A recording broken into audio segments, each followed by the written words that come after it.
Hello दोस्तों, तो कैसे हो आप लोग। इस वीडियो में मैं अपना लॉ का सर्टिफाइड कॉपी आप लोगों के साथ शेयर करूंगा। तो जैसा कि आप देख सकते हो, मेरा ये मई 24 का रिजल्ट है। तो इसमें मुझे एडवांस अकाउंट्स में 55 आया था, कॉर्पोरेट एंड अदर लॉज में 63 आया था, एंड टैक्सेशन में 69 आया था। एंड ये वाला अटेम्प्ट मैं पास हो गया था, ग्रुप 1। तो इस पर्टिकुलर वीडियो में मैं सिर्फ पेपर नंबर 2 जो कि कॉर्पोरेट एंड अदर लॉज है, जिसमें 63 आया था, मैं उसी का बात करूंगा। तो चलिए स्टार्ट करते हैं।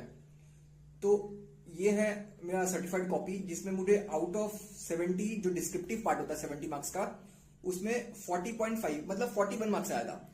एंड जो एमसीक्यू पोर्शन है जो कि 30 मार्क्स का होता है, उसमें मुझे आया था 22 मार्क्स, जो कि टोटल करके मुझे मिल गया था कॉर्पोरेट एंड अदर लॉज में 63 मार्क्स। तो चलिए स्टार्ट करते हैं। तो यहां पर मेरा मैंने जो फर्स्ट अटेम्प्ट किया था क्वेश्चन, वो था question number 3। Question number 3A मैंने अटेम्प्ट किया था। चलिए क्वेश्चन भी खोल लेते हैं, क्वेश्चन का पीडीएफ भी साथ साथ मैं आप लोगों को क्वेश्चन भी दिखाते रहूंगा ताकि आप आसानी से उसको रेफर कर सको। तो यहां पर क्वेश्चन नंबर 3A, इसमें 3 पार्ट था, 3A, 3B और 3C। हाँ, तो 3A में आपको बोनस शेयर के रिलेटेड क्वेश्चन पूछा गया था, जो कि 5 मार्क्स का था। तो चलिए देखते हैं मैंने कैसे इसको प्रेजेंट किया है। तो यहाँ पर 3A में मैंने प्रॉपर नंबर, पहले सेक्शन नंबर लिख दिया कि सेक्शन 63 के हिसाब से जो होता है, और फिर उसका प्रोविजन वगैरह अच्छा से एक्सप्लेन कर दिया। एंड जो भी सही था मैंने लिख दिया था अपने अकॉर्डिंग। एंड फिर जाके नेक्स्ट पेज में भी आप जैसे देख सकते हो, यहाँ पे मैंने पूरा प्रोविजन, जो भी बोनस शेयर के लिए जो भी प्रोविजन था, उसका लिमिट्स वगैरह, कौन इशू कर सकता है कौन नहीं कर सकता, मैंने एवरीथिंग एक्सप्लेन कर दिया था। तो नेक्स्ट जो आता है वो है क्वेश्चन नंबर 3 का पार्ट बी। तो इसका पार्ट बी में जो आपसे पूछा गया है, एक कोरम रिलेटेड क्वेश्चन पूछा गया है, जो कि सेक्शन 103 है, और सेक्शन 113 का भी इसमें रेफरेंस आया था, क्योंकि representative member of body corporate जो रहता है। तो इसमें मैंने सेक्शन नंबर 103 जो कि कोरम है, और यहाँ पे एक सेक्शन नंबर 113 जो कि representative member of body corporate रहता है, तो उसका भी मैंने अच्छा से सेक्शन नंबर कोट करके पूरा प्रोविजन एक्सप्लेन कर दिया। आप जैसे देख सकते हो यहाँ पर कोरम ऑफ द मीटिंग, फिर कंपनी में कितना मेंबर्स होना चाहिए कोरम होने के लिए, 5 होना चाहिए अप टू 1000, 15 होना चाहिए more than 1000 but up to 5000, 30 होना चाहिए मोर देन 5000 के लिए। एंड फिर जाके मतलब पूरा प्रोविजन जो है मैंने एक्सप्लेन कर दिया था। एंड फैक्ट्स एंड एनालिसिस लिख दिया, एंड कंक्लूजन लिख के quorum to hold meeting as required present. पूछा था कि कोरम प्रेजेंट है कि नहीं, तो मैंने यहाँ पर कंक्लूजन में वही बताया कि कोरम जो है वो प्रेजेंट है। एंड इसमें जो पार्ट 2 था, जो उसका क्वेश्चन नंबर 3B का सब पार्ट, जो क्वेश्चन नंबर 2 था, तो उसमें भी मैंने एक्सप्लेन कर दिया जो भी पूछा गया था। एंड इसमें मुझे मार्क्स अलॉट हो गया था 3B में, जैसे कि आप देख सकते हो 5 में से मुझे 4.5 मार्क्स यहाँ पर अलॉट हो गया था। अब नेक्स्ट आते हैं क्वेश्चन नंबर 3C में। तो इसका क्वेश्चन क्या था मैं देख लेता हूं एक बार। क्वेश्चन नंबर 3 में आपसे सिंपली पूछा था कि इंटरप्रिटेशन और कंस्ट्रक्शन के बीच में डिफरेंस क्या होता है। ये question interpretation of statute chapter से था आपका। तो चलिए मैं आंसर देख लेता हूं। तो ये इतना ही मैंने आंसर लिखा था, टू द पॉइंट आंसर लिखा था। तो इसमें भी मुझे 3C में कितना मार्क्स का था, ये 3C आपका 4 मार्क्स का था। तो 3C में मुझे मार्क्स जो अलॉट हुआ है वो 2.5 अलॉट हुआ है आउट ऑफ 4। तो आप देख सकते हो मैंने एकदम टू द पॉइंट आंसर लिख दिया कि इंटरप्रिटेशन क्या है और कंस्ट्रक्शन क्या है। तो मुझे उसके बेसिस में यहाँ पर 2.5 मार्क्स अलॉट हो गया। नेक्स्ट जो आता है वो मैंने अटेम्प्ट किया था क्वेश्चन नंबर, मैंने जो नेक्स्ट अटेम्प्ट किया 3 के बाद, वो अटेम्प्ट किया क्वेश्चन नंबर 6। तो जो क्वेश्चन नंबर 6 है वो मैं आपको दिखा दूंगा। जो क्वेश्चन नंबर 6 है, ये एक सेकेंड, ये इशू हो गया, एक सेकेंड।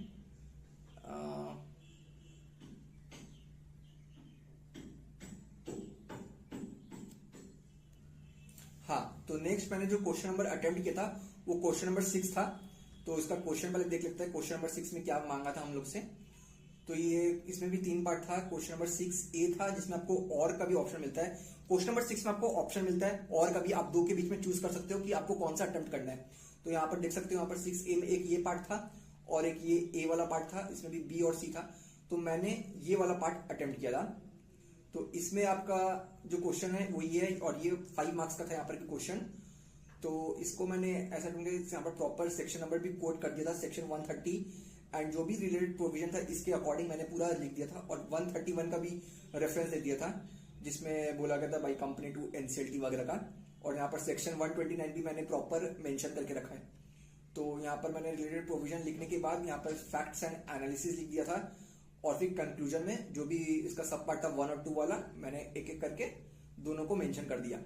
तो आप देख रहे हो, मतलब इसमें अगर आपको केस स्टडी क्वेश्चन बोलता है कोई भी, तो केस स्टडी में आपको ध्यान रखना है, आपको 3 पैराग्राफ में आंसर लिखना है। सबसे पहला जो पैराग्राफ होगा वो होगा रिलेटेड प्रोविजंस का, और जो सेकंड पैराग्राफ होगा वो होगा फैक्ट्स एंड एनालिसिस का, और जो थर्ड पैराग्राफ होगा वो होगा आपका कंक्लूजन्स का।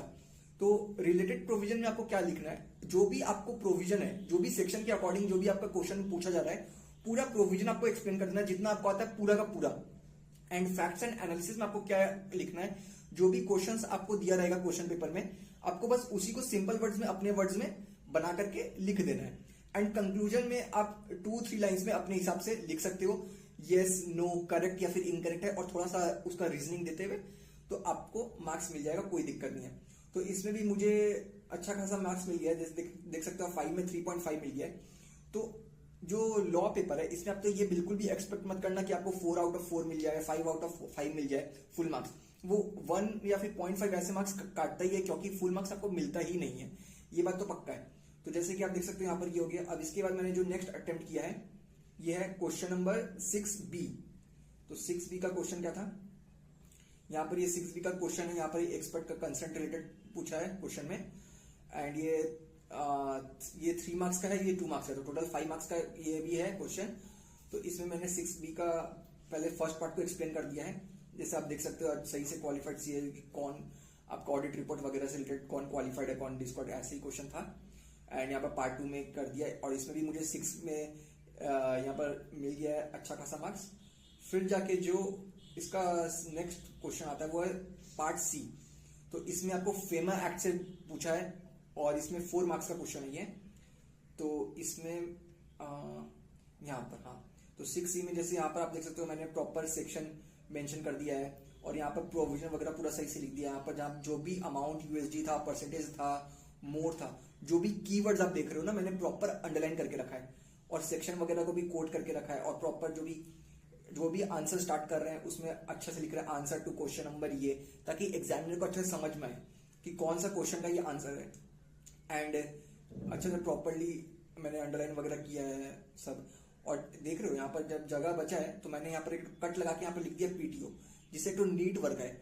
यहाँ पर मैंने कोई भी काटा पीटी कुछ भी नहीं किया है, देख सकते पूरा एकदम नीट एंड क्लीन वर्क है। तो अगर एग्जामिनर को भी आपका कॉपी अगर नीट एंड क्लीन मिलेगा ना, तो उसको भी अच्छा से चेक करने का मन करेगा, और आपको चांसेस है कि अच्छा मार्क्स दे दे। तो इस जो पर्टिकुलर क्वेश्चन है ये, इसमें मुझे 4 आउट ऑफ 4 मिला है। ये पर्टिकुलर क्वेश्चन में मुझे 4 आउट ऑफ 4 मिला है, तो आप देख सकते हो। नेक्स्ट क्वेश्चन जो है मेरा क्वेश्चन नंबर 2 था। नेक्स्ट है जो मेरा क्वेश्चन नंबर 2 है, तो क्वेश्चन नंबर 2 का क्वेश्चन देख लेते हैं हम लोग पहले। सबसे पहले क्या है, क्वेश्चन नंबर 2 में चलते हैं हम लोग। क्वेश्चन नंबर 2 एंड हाँ, तो क्वेश्चन नंबर 2 में यहाँ पर ये पूछा है, ये प्राइवेट प्लेसमेंट रिलेटेड क्वेश्चन है, सेक्शन 42 के बारे में बात किया है। तो यहाँ पर जो है, यहाँ पर देख सकते हो सेक्शन 42 के बारे में मुझे सेक्शन आता तो मैंने सेक्शन भी कोड कर दिया, एंड सही से पूरा जो भी उसके रिगार्डिंग प्रोविजन है मैंने पूरा एक्सप्लेन कर दिया कि इसमें स्पेशल रेजोल्यूशन लगेगा, फिर अप टू 200 मेंबर हो सकता है, फिर जाके 60 दिन होना चाहिए, 60 डे में एक्सपायरी हो जाता है। सब चीज मैंने एक्सप्लेन करके रखा है अच्छे से। तो यहाँ पर जो रेट भी है 12% का रेट वगैरह अच्छे से प्रोविजन वगैरह मेंशन कर दिया है। एंड इस भी क्वेश्चन में मुझे 2 में प्रॉपर लिखा है, और इसमें 5 आउट ऑफ 3.5 मुझे मिला है आंसर में मार्क्स। अब जो नेक्स्ट आता है क्वेश्चन नंबर 2 का B है, तो इसमें भी आपका ये क्वेश्चन है, ये 3 मार्क्स का है और ये 2 मार्क्स का है। तो चलिए आंसर देख लेते हैं इसका भी। तो इसमें है 2 का B। हाँ, तो ये 2 का B का आंसर यहाँ पर ज्वाइंट शेयर होल्डर का क्वेश्चन था। तो यहाँ पर ज्वाइंट होल्डर का मैंने यहाँ पर अंडरलाइन वगैरह करके पूरा प्रोविजन वगैरह एक्सप्लेन कर दिया है, और सेक्शन 76 यहाँ पर मैंने कोट कर दिया है। और no company can accept deposit from public accept eligible public company, मैंने इस चीज को भी प्रॉपर अंडरलाइन किया, ताकि अंडरलाइन करने से क्या होता है ना कि एग्जामिनर जो है उसका जो फोकस है वो अंडरलाइन पोर्शन में मार देता है, और अगर उसके सजेस्टेड आंसर में वही वाला पार्ट है ना तो वो फुल मार्क्स आपको दे देता है। तो इसके बहुत बड़ा एडवांटेज है। तो इसलिए जो भी कीवर्ड्स है, जो भी सेक्शन नंबर अगर आप कोड कर रहे हो, अगर आपको याद है तो आप प्रॉपर्ली उसको अंडरलाइन करो, ताकि आपको अच्छा इंप्रेशन पड़े। तो इसके बाद नेक्स्ट जो है 2B में मैंने यहाँ पर इतना लिखा है। अब आते हैं 2C पे। तो 2C में जो बात कर रहा था, ये 2C का क्वेश्चन है। यहाँ पर जनरल क्लॉज एक्ट से आपको क्वेश्चन बोला है, ये 2 मार्क्स का है, एंड इसका 2 पार्ट था, ये पार्ट है, ये भी 2 मार्क्स का है। तो जो जनरल क्लॉज एक्ट है मैंने पढ़ के नहीं गया था to be very honest, but general clause act मैंने बना के लिख दिया, बट फिर भी आप देख सकते हो मुझे 2 का सी में आउट ऑफ 4, ये 2 मार्क्स का था और ये 2 मार्क्स का था, आउट ऑफ 4 मुझे 2 मार्क्स मिल गया, इसमें 1, इसमें 1।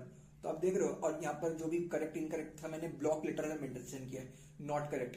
तो इससे क्या है ना, एग्जामिनर का फोकस जाएगा नॉट करेक्ट वर्ड में, और अपना अगर सजेस्टेड आंसर चेक किया उसमें भी अगर नॉट करेक्ट लिखा हुआ है तो वो मार्क्स दे देगा, उतना पड़ेगा भी नहीं, ऐसा पॉसिबिलिटीज है। तो अब नेक्स्ट आते हैं क्वेश्चन नंबर 2C, तो हो गया।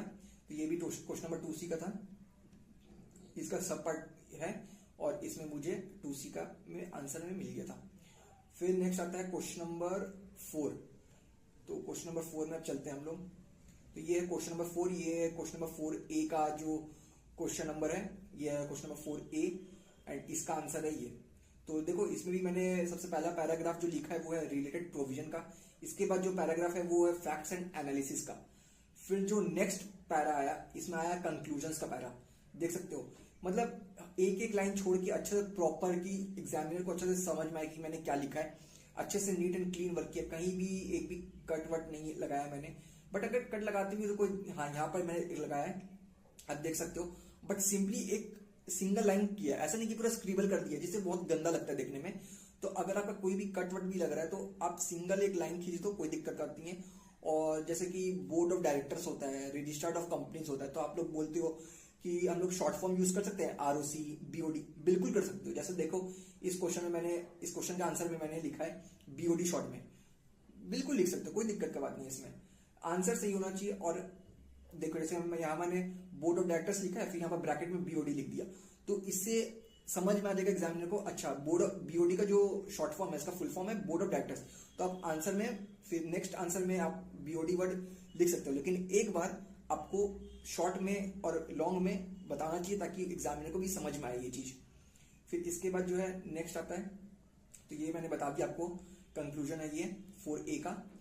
तो नेक्स्ट आता है 4B इसके बाद। तो 4B में क्या है, तो 4B में ये क्वेश्चन है, ये लिमिटेड लायबिलिटी पार्टनरशिप से क्वेश्चन आया था 4B में। तो 4B का ये है, हाँ 4B का ये है, इसमें भी मैंने रिलेटेड प्रोविजन लिख दिया प्रॉपर सही तरीके से, एंड जो भी कीवर्ड्स है जैसे कि एटलीस्ट 2, बिलो 2, यहाँ पर beyond 6 months, personally liable, also tribunal has the power for winding up of limited liability partnership, तो ये सबको मैंने प्रॉपरली अंडरलाइन करके रखा है, ठीक है। और फैक्ट्स एंड एनालिसिस में तो मैंने बता दिया आपको, सिंपली जो क्वेश्चन है उसी को लिखना पड़ता है अपने वर्ड्स में बना करके। एंड जो फिर कंक्लूजन वाला पार्ट है, कंक्लूजन में भी आप देख सकते हो मैंने प्रॉपरली अंडरलाइन कर रखा है कि partner will be personally liable beyond 6 months. तो ये सब आपको अंडरलाइन करना बहुत जरूरी है, मैं बार बार रिपीट कर रहा हूँ ये चीज को क्योंकि ये बहुत ज्यादा जरूरी है। एंड फिर अब नेक्स्ट आता है 4C। तो 4C का क्वेश्चन देख लेते हैं हम लोग। 4C में आपको जनरल क्लॉज एक्ट, ये सॉरी इंटरप्रिटेशन ऑफ स्टैट्यूट से आया था, आई एम सॉरी। तो ये क्वेश्चन था, एंड आंसर नंबर 4C मैंने नहीं लिखा क्योंकि मुझे नहीं आ रहा था। तो मैंने यहाँ पर, आप देख रहे हो, मैंने यहाँ पर प्रॉपर एक स्पेस छोड़ दिया कि अगर टाइम बचता है तो मैं बाद में जाके लिख लूंगा, अगर कुछ भी भर दूंगा, बट टाइम नहीं बचा था तो शायद मैं नहीं भर पाया, अब मुझे ठीक से याद भी नहीं है। बट ये ध्यान रखना अगर आप पेज छोड़ रहे हो ऐसे करके तो यहाँ पर PTO जरूर लिखे, क्योंकि ऐसा पॉसिबिलिटीज है कि एग्जामिनर एम्प्टी पेज देख के आपका नेक्स्ट पेज पलटाए ना, और हो सकता है कि आपका अगले आंसर जो भी आप लिखे वो मिस हो जाए। तो PTO लिखने से ये रहता है एग्जामिनर का कि हम आगे भी आंसर बच्चा लिखा है तो हम लोग चेक करें, ऐसा पॉसिबिलिटी जरूरी नहीं है ऐसा हो, मैं बता रहा हूं फॉर सेफर साइड। तो अब नेक्स्ट आंसर में चलते हैं 1। तो जो लास्ट है क्वेश्चन नंबर 1, मैं उस पर स्क्रॉल कर लेता हूं। तो क्वेश्चन नंबर 1, हाँ तो ये क्वेश्चन नंबर 1, इसमें है 5 मार्क्स, ये 5 मार्क्स का क्वेश्चन है, ये वोटिंग शेयर रिलेटेड है, वोटिंग राइट्स वगैरह क्या क्या होता है उसके रिलेटेड क्वेश्चन है ये। तो ये आ गया 1A, ऐसे देखो related provision, facts and analysis, फिर यहाँ पर आपका आ जाता है कंक्लूजन वगैरह। तो इसमें भी नीट एंड क्लीन वर्क है, जैसा आप देख सकते हो यहाँ पर भी मैंने प्रॉपर्ली अंडरलाइन करके रखा है हर एक चीज, variation of share holder rights and it's voting power, फिर फैक्ट्स एंड एनालिसिस में पूरा एक्सप्लेन कर दिया। फिर ये तो पेज खत्म हो गया था, तो यहाँ पर अब आता है ये पार्ट। तो इसमें अब देखो इसका कंक्लूजन में मैंने कितना नीट एंड क्लीन वर्क करके रखा है। यहाँ पर नो आंसर था तो नो लिख दिया, यहाँ पर भी नो था, इसको ब्लॉक लेटर्स में लिख के अंडरलाइन कर दिया। तो ये पार्ट में गलत हो गया था कुछ, शायद इसका यस होगा और इसका नो था तो इसमें मुझे मार्क्स मिल गया। तो अब नेक्स्ट आते हैं 1B पार्ट में। तो क्वेश्चन नंबर 1B पार्ट में क्या क्वेश्चन था देख लेते हैं। तो ये 1B का पार्ट है, इसमें बुक्स ऑफ अकाउंट्स का बात किया गया है, सेक्शन 128। तो चलिए आंसर देखते हैं अब। तो इसमें भी रिलेटेड प्रोविजन मैंने सेक्शन 128 सही से कोट कर दिया है। फिर summarise account at quarterly intervals, facts and analysis में आपको झमेला नहीं है क्योंकि आपको क्वेश्चन ही लिखना पड़ता है। एंड फिर इसके बाद आता है कंक्लूजन। तो कंक्लूजन में क्या है आपका, कंक्लूजन में भी ऐसे लिख दे, देखो मैंने यहाँ पर ब्लॉक लेटर्स में लिख के रखा है करेक्ट। क्यों? क्योंकि जब आप लिखते हो तो अब एग्जामिनर का फोकस यही जाएगा। अब करेक्ट है, अब यहाँ पर देखोगे मुझे 5 में कितना मिला, यहाँ पर मुझे 5 में 3 मार्क्स मिला हुआ है, क्योंकि 3 मार्क्स भी एनफ है। अगर आप बोलोगे 5 में 3 है बहुत कम है, बहुत एनफ है, ट्रस्ट मी। फिर जाके नेक्स्ट आता है क्वेश्चन नंबर 1 का सी आता है। तो सी में है इसके बाद ये क्वेश्चन है सी का। ये आपको फॉरेन एक्सचेंज मैनेजमेंट एक्ट फीमैक्ट से अगर ये क्वेश्चन पूछा गया है और ये रेसिडेंशियल स्टेटस वाला क्वेश्चन है और ये 4 मार्क्स का है। तो इसके बाद हम लोग आते हैं 1 का सी। हाँ ये तो इसमें भी देख रहे हो मैंने सेक्शन नंबर प्रॉपर कोट करके रखा है। मोर देन 182 डेज, 3 पर्पज, और फिर मैंने तीनों पर्पज को प्रॉपर्ली एक्सप्लेन करके रखा है। तो इस क्वेश्चन में मुझे 4 आउट ऑफ 3 मिला है। तो ऐसा नहीं है कि अगर आप आंसर लिखते हो और सही है तो आंसर नहीं मिलता है। अगर आपका प्रॉपर आंसर सही है, कीवर्ड्स लिख रहे हो, टू द पॉइंट आंसर लिख रहे हो, तो आपको अच्छा खासा मार्क्स मिलता है, ऐसा कुछ नहीं है। तो यहां तक अब ये एंड हो जाता है। मैंने ये 1 सी लास्ट है, इसके बाद अब नेक्स्ट कुछ है नहीं, तो यही था लास्ट। अब इसके बाद तो जो भी मैंने पेपर अभी शेयर किया इससे आपको 2-3 जो पॉइंट है जो कि आपको ध्यान रखना है एकदम, वो मैं बता देता हूं आपको, जिससे आपका एग्जाम में कोई दिक्कत ना हो और आपको अच्छा भी मार्क्स मिले एग्जाम में। तो सबसे पहला तो यही है कि आप प्रॉपर्ली अंडरलाइन करो।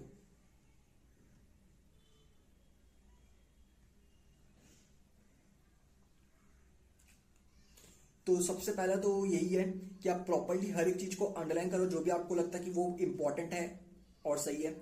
केस स्टडी के लिए 3 पैराग्राफ यूज करो। सबसे पहला पैराग्राफ होगा रिलेटेड प्रोविजंस का, सेकंड होगा फैक्ट्स एंड एनालिसिस का, और थर्ड होगा कंक्लूजन्स का। अगर आपको सेक्शन नंबर याद है तो जरूर कोट करो, लेकिन अगर सेक्शन नंबर याद नहीं है तो कोई दिक्कत बात नहीं है, आप लिख दो एज पर relevant provision of the companies act 2013 और फिर अपना आंसर स्टार्ट कर दो। लेकिन गलत सेक्शन नंबर बिल्कुल मत लिखना, क्योंकि अगर गलत सेक्शन नंबर लिखोगे तो पूरा आंसर ही आपका रॉन्ग हो जाएगा। तो ऐसा ब्लंडर बिल्कुल भी मत करना। फिर जाके अगर आपका कोई भी आंसर आपको नहीं आ रहा है तो उसमें ज्यादा देर सोचो मत, वो पेज छोड़ के उसके नेक्स्ट चल जाओ, ताकि जब बाद में अगर टाइम बचता है तो आप आकर के वापस लिख सकते हो। इसमें भी कोई दिक्कत का बात नहीं है।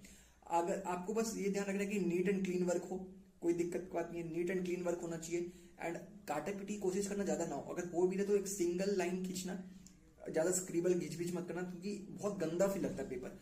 तो पेपर जितना नीट रखोगे, जितना क्लीन रखोगे, उतना ही अच्छा रहेगा। तो ये तो था मेरा सर्टिफाइड कॉपी जो कि मैंने आप लोगों के साथ शेयर कर दिया मई 2024 का। इसके बाद जो कि मुझे 63 मिला था, इसके बाद मैं आप लोगों के पास टैक्स का भी सर्टिफाइड कॉपी शेयर करूंगा, एडवांस अकाउंट्स का भी सर्टिफाइड कॉपी शेयर करूंगा इसी चैनल पे।